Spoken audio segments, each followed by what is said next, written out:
વડોદરાના મારુતિધામ બ્લોક 38માં ચૌહાણ પરિવારના ઘરે ચોરીની ઘટના સામે આવી છે। ચોરીની ઘટનામાં સોના ચાંદીના દાગીના રોકડ મળી આશરે 3 લાખની ચોરી થઈ હોવાની પ્રાથમિક માહિતી સામે આવી છે।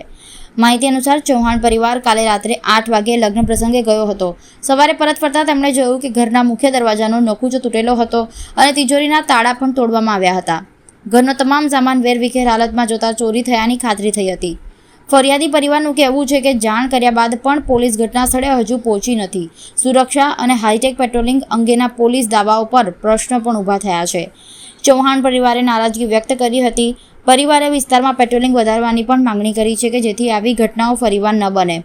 પોલીસ તરફથી ઘટનાને લઈને હજી સત્તાવાર નિવેદન મળ્યું નથી। આ બનાવમાં એવું છે કે હું કાલે રાતે 8 વાગે લગ્નમાં જવા માટે નીકળ્યો હતો અને સવારે જ્યારે હું પાછો આવ્યો 8:30-9 વાગે તો ઘરમાં બધું નચુકો તૂટેલો હતો અને ઘરમાં જેવો હું અંદર દાખલ થયો ત્યારે બધું સામાન તિજોરી બંને તિજોરીના તારા તૂટેલા હતા, બધું સામાન વેરવિખેર હતું। પછી અમે અમારું સામાન જોયું કે છે કે નથી, એ સામાન બી નથી અમારું।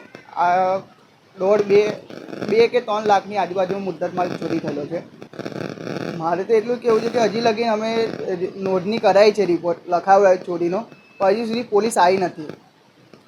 તો મારે એટલું કહેવું કે રિપોર્ટ ફોન બી કર્યો છે, હજી લગી પોલીસ આવી બી નથી, કાંઈ કર્યું બી નથી। પેટ્રોલિંગમાં મારે એટલું કહેવું છે કે પોલીસે અવારનવાર પેટ્રોલિંગ કરવી જોઈએ। પેટ્રોલિંગની ગાડી સોસાયટી એક ગાડી મીકે તો ક્યાં 4 કે 5 ગલી છે, મારુતિધામ છે 2, 3, 5 ગમી એક ગાડી બધે ફરવી જોઈએ। મારે એટલું જ કહેવું છે। અમારે બસ એટલું કહેવું છે કે જ્યારે નોંધણી કરાવીએ, રિપોર્ટ લખાયા પછી પોલીસ આવવું જોઈએ। હજી સુધી પોલીસ આવી નથી।